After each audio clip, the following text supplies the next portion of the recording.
bersama saya, Yuliana Amorliananus, Program Studi S1 Keperawatan, Fakultas Ilmu Kesehatan, Universitas Katolik Indonesia, Santo Paulus Ruteng. Saya buat video ini untuk memenuhi tugas mata kuliah promosi kesehatan. Kali ini, saya akan memberikan penyuluhan tentang keluarga berencana. Selamat menyaksikan. Yang pertama, apa itu keluarga berencana? Menurut Undang-Undang Nomor 10 Tahun 1992, keluarga berencana adalah upaya peningkatan kepedulian dan peran serta masyarakat melalui pendewasaan usia perkawinan, pengaturan kelahiran, pembinaan ketahanan keluarga, peningkatan kesejahteraan keluarga kecil, bahagia dan sejahtera. Dan menurut WHO, tahun 1970, tindakan yang membantu individu atau pasutri untuk mendapatkan objektif-objektif tertentu, menghindari kelahiran yang tidak diinginkan, mengatur interval di antara kehamilan, dan menentukan jumlah anak dalam keluarga. Dan selanjutnya, program keluarga berencana adalah bagian yang terpadu atau integral dalam program pembangunan nasional dan bertujuan untuk menciptakan kesejahteraan ekonomi, spiritual, dan sosial budaya penduduk Indonesia agar dapat dicapai keseimbangan yang baik dengan kemampuan produksi nasional. Tujuan keluarga berencana. Yang pertama itu membentuk keluarga kecil sejahtera sesuai dengan ekonomi keluarga dan mencanangkan keluarga kecil cukup dengan 2 anak. Yang kedua, mencegah terjadinya pernikahan dini.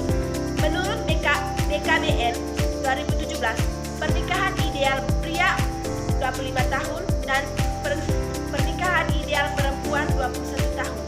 Selanjutnya, menekan angka kematian ibu dan bayi, hamil di usia muda, hamil di usia tua, dan penyakit akibat sistem reproduksi.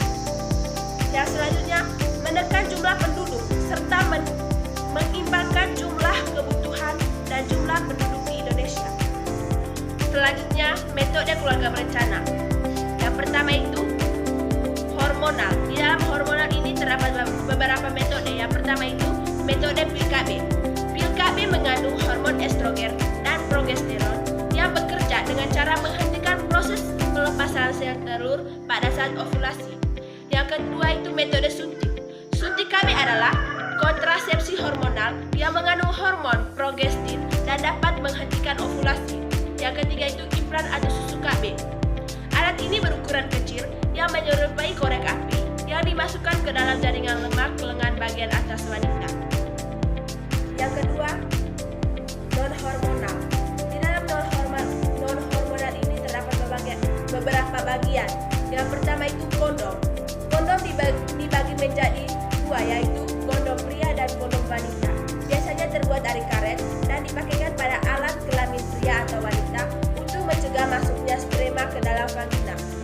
Yang kedua itu IUD atau intrauterine device adalah alat kontrasepsi berbahan plastik yang memiliki bentuk seperti huruf T dan dipasang di dalam rahim untuk mencegah kehamilan.